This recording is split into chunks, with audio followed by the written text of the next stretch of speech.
There is an element of trust, even if you are skeptical of every politician in the country like I am, and I know you are too. There's an element of trust that you have to extend to government officials because they simply have the power at that moment. Even though we have our role to play in our self-government, they are in that position of power.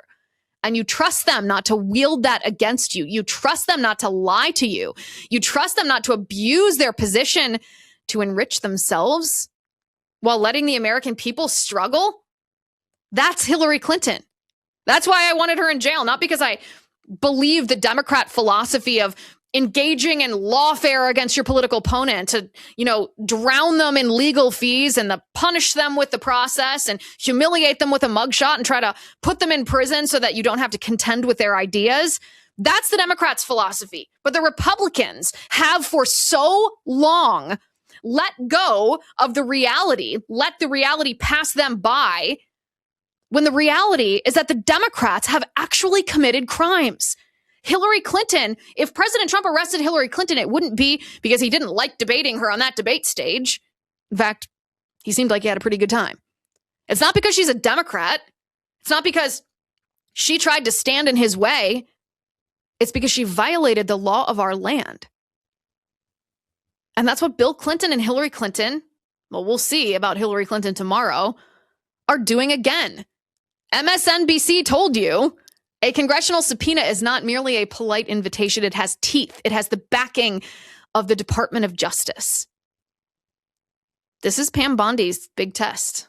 The Attorney General of the United States. Congress doesn't have the power to arrest. You and I don't have that power to charge Hillary Clinton or Bill Clinton with a crime. But you know who does? Attorney General Pam Bondi. She has the power to take a congressional contempt of Congress referral and turn that into an indictment. The question is, will Pam Bondi do that? President Trump, back in 2016, on that rally stage, you heard him yourself say the words criticizing the Department of Justice because they refused to indict Hillary Clinton. Well, now it's his Department of Justice. It's his nominee, his cabinet official, Attorney General Pam Bondi, who has the power to do this. Will she do it? I don't have confidence, a tremendous amount of confidence that she'll do it, based not on anything personal, but just based on her track record. She's been the Attorney General for almost a year now, and what has she done? She restored some normalcy, some sanity to the Department of Justice, returned the definition, reclaimed the definition of man and woman as it applies in federal law, and that's good. It's a little hard to give someone a pat on the back for doing something so elementary that you're simply acknowledging reality. But we haven't seen accountability. We haven't seen the pursuit of justice. We haven't seen John Brennan indicted. We haven't seen James Comey indicted in a legal manner, not botched up by Pam Bondi, whose appointment of the attorney who brought the charges against Comey was invalid and therefore invalidated the charges against him. An elementary mistake that you don't even have to be a lawyer to understand. We haven't seen any accountability for Fauci or for Hunter Biden or for the Biden administration's use of the auto pen. We haven't seen any accountability for the FBI agents that targeted journalists and Catholics and pro-lifers and parents who didn't want their children transed or taught that white children are racist and black children are oppressed. We've seen no justice for the Fedsurrection that was inflicted on people who dared to question the legitimacy of the 2020 presidential election. We've seen nothing from Pam Bondi except the Epstein binders. It's not just me who doesn't have a tremendous amount of faith in Pam Bondi. Apparently, President Trump doesn't have a tremendous amount of faith in her either. The Wall Street Journal came out with a piece yesterday afternoon titled, "Trump has complained about Pam Bondi repeatedly to aides." The subtitle reads, "The president has privately criticized his attorney general as weak and ineffective in recent weeks." Now, of course, you and I know the first thing that we do whenever we see a headline from the mainstream media is we behave with great skepticism towards it. Is this true, or is this another piece of propaganda from the mainstream media that hates you? Well, in this case, this is a very realistic portrayal It's very plausible. It's nothing that seems like a particular smoking gun or gotcha. It seems like a summary of what you and I have experienced throughout the year. Let's read it. The Wall Street Journal writes, President Trump has complained to aides repeatedly in recent weeks about Attorney General Pam Bondi, describing her as weak and an ineffective enforcer of his agenda. Administration officials and other people familiar with his complaints said. Well, is that true? To you and I, we can see with our own eyes that that is true. She has not been an effective enforcer of his agenda. The Wall Street Journal says the criticisms appear to be part of an intense campaign by Trump to pressure the Justice Department to more aggressively pursue his priorities, some of the officials said. Trump has previously criticized Bondi at times, but his vocal concerns about his attorney general have grown more frequent in recent months, officials said. This month, Trump has talked with allies about how he could appoint special counsels at the Justice Department because he is so frustrated with what he sees as the slow progress of its work, people familiar with the matter said. Chief among his grievances is what he sees as Bondi's failure to quickly and effectively prosecute the investigators who had pursued him for years, including former FBI Director James Comey and New York Democratic Attorney General Letitia James, the officials and others familiar with his complaints said. Both criminal cases were dismissed in November by a judge who said the Trump aide who secured the indictment had been improperly appointed to her post. Trump has wanted to see the cases continued quickly. A Justice Department investigation into another of Trump's antagonists, Federal Reserve Chairman Jerome Powell, became public on Sunday night. Powell, whom Trump has publicly berated and pressured to lower interest rates, disclosed that the Justice Department was pursuing a criminal investigation over his testimony last summer about the central bank's building renovation project. The Wall Street Journal, of course, neglects to mention that the accusation is that Jerome Powell lied, which is against the law for a person in his position to do in a scenario such as that. The Wall Street Journal says Trump has complained frequently that Bondi's handling of the Federal Bureau of Investigation's files on convicted sex offender Jeffrey Epstein has created months of political and personal headaches for him. Officials familiar with the complaint said when White House Chief of Staff Susie Wiles told Vanity Fair that Bondi, quote, whiffed on her handling of the files, Trump told staff that he agreed with Wiles, two officials said.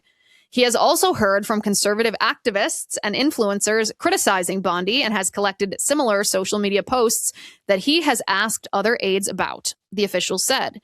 And Trump has expressed frustration that the Justice Department hasn't done more to pursue those he claims helped steal the 2020 election, which the Wall Street Journal says he lost. Some of the people familiar with the complaints said. At times, Trump has complained to Bondi directly about his frustrations with the department, officials said. Bondi, the Wall Street Journal reports, has grown increasingly concerned in the past month about Trump's complaints. People in touch with her say a spokesman for Bondi said she has been focused on executing Trump's directive to make America safe again. In a statement to the Wall Street Journal on Friday afternoon, Trump said, Pam is doing an excellent job. She's been my friend for many years. Tremendous progress is being made against radical left lunatics who are good at only one thing, cheating in elections and the crimes they commit. All right. So how do we analyze this article? Is this true? Is President Trump finally growing tired of Attorney General Pam Bondi? Does he recognize that despite the fact that it is true, she has been loyal to Trump personally for many years, a quality that President Trump appreciates? He has stated, in fact, that it's one of the qualities he appreciates most, he treasures most highly. If you're loyal to him, he will be loyal to you. It is true that Pam Bondi has been loyal to President Trump for many years, and that makes the situation perhaps personally a little more awkward, a little more nuanced. But really, the decision that President Trump has to weigh before him is whether Pam Bondi is an effective attorney general, not whether she's a loyal friend. Has she been effective? Is she an asset to achieving the America First agenda that we, Trump's voters, share with him? Or has she become a liability to that agenda? Is she stymieing it? Is she neglecting to be effective in pursuing the mandate that we gave to the president when we cast our ballots for him? And I think the answer to that question has become increasingly obvious. Might have been obvious as recently as or as far back as last February during that infamous day at the White House where those of us gathered there were handed those infamous white Epstein binders. And in the weeks and months to follow, as Pam Bondi demonstrated that she does not tell the truth to the American people, it's become more obvious as the summer passed and the fall passed and the new year passed. And still, despite the fact that Tulsi Gabbard handed Attorney General Pam Bondi on a silver platter a case against John Brennan and the Obama cronies that fabricated the intelligence community assessment to claim that Russia helped President Trump defeat Hillary Clinton. It was fake. It was fake news. They used it just so that they could weaponize it against President Trump to lead to one of the impeachments in his first term in office. And what accountability have they faced? Even though Trump won a second term, a mandate from the American people, Trump's administration controls the Department of Justice. We should be seeing indictment after indictment after indictment. And yet, what have we seen? We've seen nothing. Now, you don't have to fire Pam Bondi in a blaze of shame. You don't have to destroy her dignity because she has been a loyal friend. You can promote her, demote her, like President Trump did so graciously with former National Security Advisor Mike Waltz when it became very clear that Mike Waltz does not share President Trump's foreign policy philosophy and would thus be essentially an infiltrator of the neoconservative brand in the Trump White House. And instead of being fired, he was promoted to a position at the United Nations. The same can be done for Pam Bondi. She can gracefully bow out if President Trump wants accountability, if he wants justice, if he wants this second chance at an indictment of Bill Clinton and Hillary Clinton, who committed so many crimes against Trump and against us, the American people. There's still time. There's not a lot of time. 1 year has ticked off. We have but 3 to go. There's not a lot of opportunity, but there's enough opportunity to pursue justice if justice is what Trump wants. The question is whether Pam Bondi will do her job. On YouTube, Roger says, Bondi is Bill Barr in high heel. You said it, not me.